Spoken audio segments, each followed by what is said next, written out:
സ്കൂളൊന്നും പോവാണ്ട് ഇങ്ങനെ കുറ്റിപ്പിടിച്ച് കിടന്ന് ഉറയും കേട്ടോ. ആരെന്താ സ്കൂൾ പോയിട്ട് നിന്ന്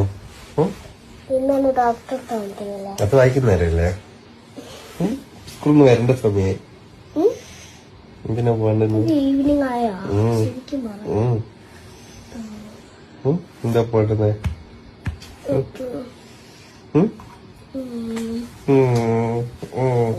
ഇന്നലെ പനിച്ചാ പറഞ്ഞു.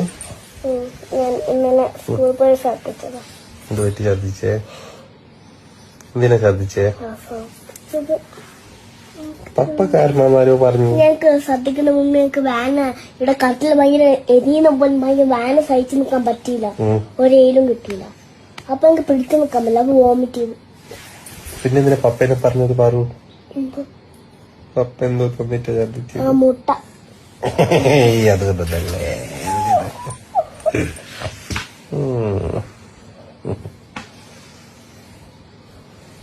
പോവാ നല്ല ഹോസ്പിറ്റലില് പോവാ. ഇപ്പൊ 3 o'clock ആയോ?